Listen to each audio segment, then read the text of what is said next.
Israeli operation with the radios and the beepers. We talked about this. It, to me, seems pretty sophisticated. I think you said it is sophisticated. Kind of explain that to me. That mechanism, yeah, sort of that mechanism has been around for a long time. It's a mechanism whereby you get into the supply chain. It's a supply chain operation. And so the principles of that have been around for a long time. For the Israelis, it was like, okay, so, we too could have figured out how they're buying pagers, right? We would like, that would be information we would like to have. If we had a source inside of a human source inside of Hezbollah, and they said, yeah, we're going to buy all these pagers, we'd write something up, we'd send it in, and we're like, oh, okay, so that's how they're supplying themselves. The Israelis took that one step further, and they're like, okay, how do we, you know, how do we turn these things into bombs? I think we could have had that idea, but our lawyers would never have allowed us to do that outside of wartime. So, it was an amazingly efficient organization that the Israelis could keep it secret and that they could have it. And I think they may have, I don't know this, but I think in a lot of ways they may have done it, have created the situation by putting out information that cell phones are no good. You got to go over to pagers. Oh, and then you need to have a certain kind of pager with a big battery because, it needs to be rugged. And, and so suddenly they're like, oh, we need one of these things. And then the Israelis, they've got somebody like, oh, here it is. Yeah. And it'd have to be pretty quick to be able to make those batteries. Now, everybody thinks this is great. I think it was very effective tactically for the Israelis to hurt Hezbollah like that. People may thinking a little bit different if, this technology for putting explosives into a battery that no one can see it suddenly means that you can't take your computer or your phone on an airplane ever again, right?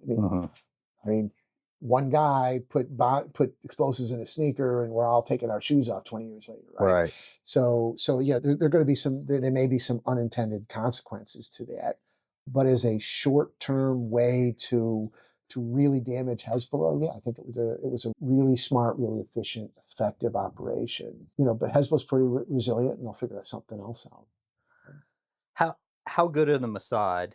And with that being said, give me, I don't know if you're able to do this. Give me top three in the world intelligence agencies. So it's important to differentiate between like what we do. So I spent 33 years in CIA. CIA, without a doubt, is the top worldwide organization. But you have to underline worldwide. Mossad does one thing only, right? It defends Israel. So if Mossad wants to know what's going on in Africa, it's like, in South Africa or Thai, they have no idea. And they don't care, nor should they care. They only do one thing. They do Iran, Hezbollah, Hamas, and that's kind of it. Yeah. And maybe a little bit of Russia, maybe not. I don't really know. But they do terrorism. And their backs are against the wall, so they don't have the same restraints as we do.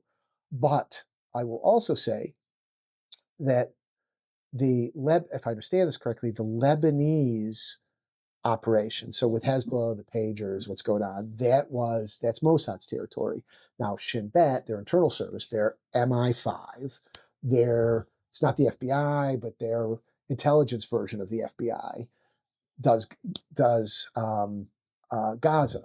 And it was one of the worst intelligence failures in Israeli history. Right. It's like that for years we found out that the leadership of Hamas was able to pull the wool over the Israelis' eyes and make them think that that they were not interested in fighting, that they were interested in a truce, that this could never happen. And then, they built these tunnels and they gathered all this money and weapons, training, and they sprung it, and the Israelis didn't have a friggin' clue. Yeah, okay, there's a couple of people who are like, oh yeah, the day before I sort of kind of figured it out. Well, that's like Pearl Harbor. It's like, yeah, but I'm not sure it would have made a huge difference. So they're really good if it's Israeli intelligence, but they made like, 1,200 people were killed, and they took over a huge hunk of Israel, a huge hunk of the border area, and they didn't even know it was coming, right?